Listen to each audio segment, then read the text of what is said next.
Okay, so I don't know, 8 weeks, 12 weeks ago, we did a little squatting video with Andy. Today we have Mr. Bear. I think that's his legal name now.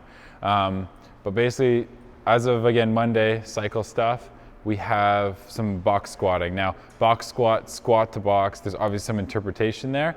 What we really want to think about is just loading of the posterior. So T's going to show us how he would go through this here. So what he's trying to think about is getting that hamstring under the most amount of tension possible.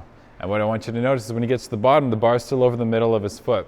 Now he finds more tension with his eyes down on the floor. That's absolutely fine because he's still got the bar pinned on his back's still straight. As he stands from there, he's still pushing his feet down and then again using that hamstring to propel him off the box. Do that one more time, please, T-Bear.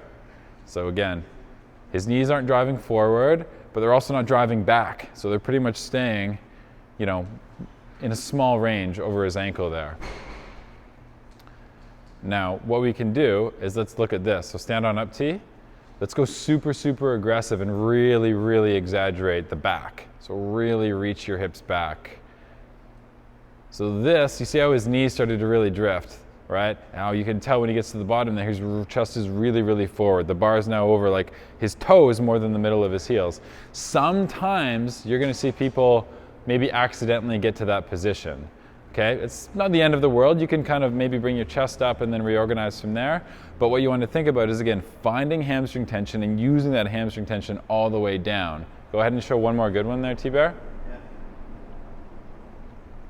Yeah. Good, good, good. Now, I'm going to jump in there and I'm going to do the same thing. And again, I'm searching for the same amount of hamstring tension, well, relatively speaking, because I can't feel what he feels. But the idea is it might look subtly different for me. But again, similarly like we talked about with Andy, the bar is going to stay over the middle of my foot. I'm never going to let my knees drive too far back, and I'm not going to let my knees drive too far forward either. So T can watch me from the side here. And if he was coaching me here, he's going to tell me to get set. Now again, his eyes were down here. I'm a little bit more comfortable here. I can get my eyes up just a little bit more, but you know. Pretty much the same thing happens with his hip, knee, quad, hamstring combo, right? Sets it back, so lots of tightness here. A kneecap is pointed outside his big toe. Majority of the weight's on the heel, right? So I have a question. Yeah. How is it the same when, like, you have legs that are really long and T has legs that are really short and you're squatting to the same height of the box? That's a good question. So again, it's relative. I could probably use something a little bit higher. He might be able to get away with something a little bit shorter, just for the sake of how we've set this up. Yeah, I mean, it's a really good point, because I could probably have another 1.5 inches on here, because then when I come out of there, I'm going to be able to use that tension a little bit more efficiently, rather than maybe searching for it right out of the bottom there.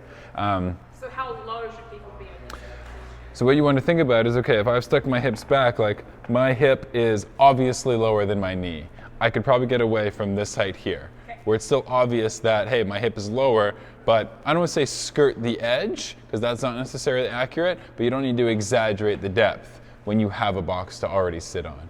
I would also say that you have to have speed coming out of that box, right?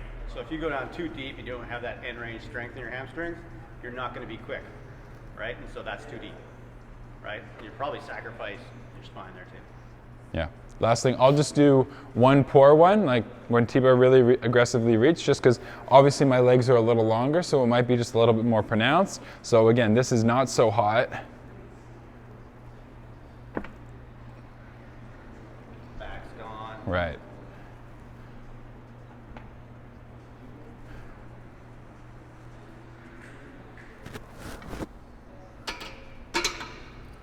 So yeah, box squatting. He's shorter, I'm taller, my legs are longer, but yeah, adjust the height of the box so you have, you know, an obvious depth, but not an over-exaggerated depth. Like T said, speed out of the bottom, and you're looking for this. I don't really have very big hamstrings, but you're looking for your hamstrings to be as tight as possible when you get down to that bottom position.